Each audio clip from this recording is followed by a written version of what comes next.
been vacationing in Puerto Rico for already 1 month. Since I am not able to create a cooking video during my stay here, let me show you some of the places that I have visited and the different cuisines that I have sampled. Orlando Lugo owns and operates Bucanero Pit Barbecue Food Truck in Humacao. The food truck park is located right off Carretera number 3. His specialty is barbecuing a variety of fish and meat. In fact, Orlando competed in the World Food Championship in Dallas, Texas, and ranked 3rd place in the steak category. The beef, brisket, and skirt steaks were juicy and tender, accompanied with a bean salad. The salmon was cooked perfectly, served with bucanero rice along with tostones, double-fried green plantains. We dined at Chincho's restaurant in Humacao with my family. The appetizers were deep-fried breaded jalapenos stuffed with cheese and fried plantain cups filled with shrimp or fish.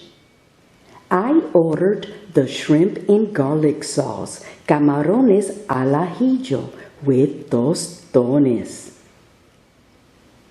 My husband had mahi-mahi prepared in a butter sauce with tostones. This is a side order of amarillos, fried ripe plantains.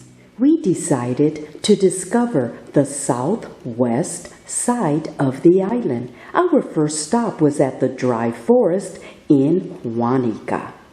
This is the dry forest beach section.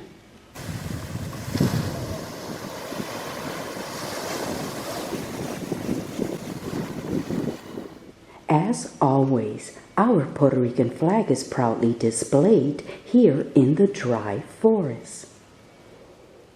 This is the area where General Miles and his military men entered through the island, Huanica Bay, on July 25, 1898. On September 29, 1898, it was announced that Spain would give the island of Puerto Rico to the United States. We ate lunch at Trasiego Seafood Restaurant in Huanica. I ordered the camarones al mojo, shrimp in a Creole sauce, and mofongo, mashed plantains. The mofongo was prepared without bacon and chicharrón. It was the best mofongo I have ever tasted without the high fat content. Very healthy. We stayed at La Palguera, one of the 5 bioluminescent bays in the world.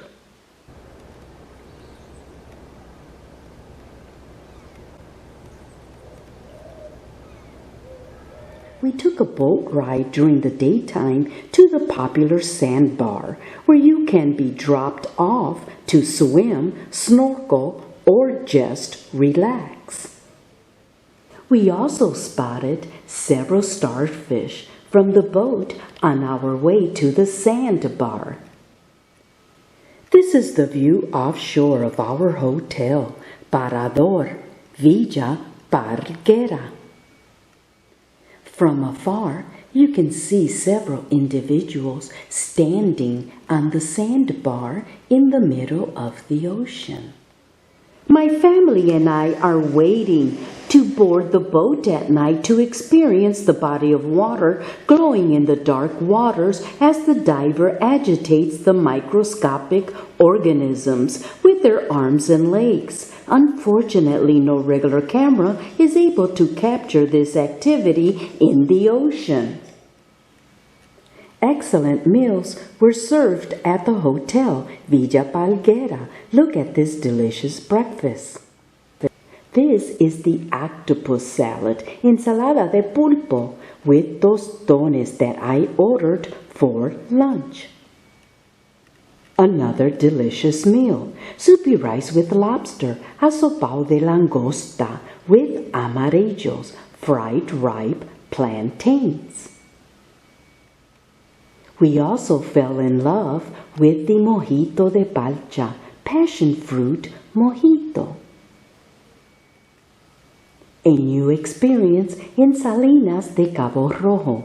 Salinas is known for its salt flats where tons of salt have been extracted from the seawaters annually for more than 500 years. The salt flats are pink in color due to the brine shrimp. When the water evaporates, you can see the sea salt.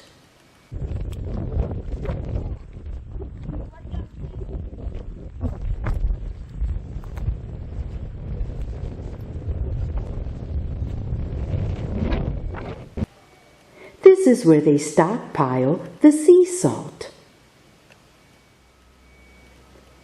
The area is so dry that we encountered several cactus plants. We had a late afternoon lunch at the Pelican Bar and Restaurant in Boquerón. This dish was so tasty. Piñón with arroz mamposteado. Meat pie with rice mixed with beans. While in Mayagüez, we had to stop at the famous and original Brazo Gitano Franco store.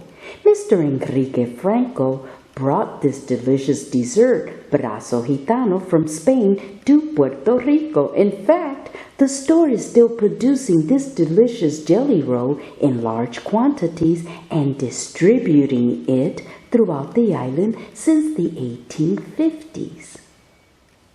Brazo Gitano is a rolled sponge cake filled with various jelly flavors. However, the traditional Brazo Gitano is filled with guava.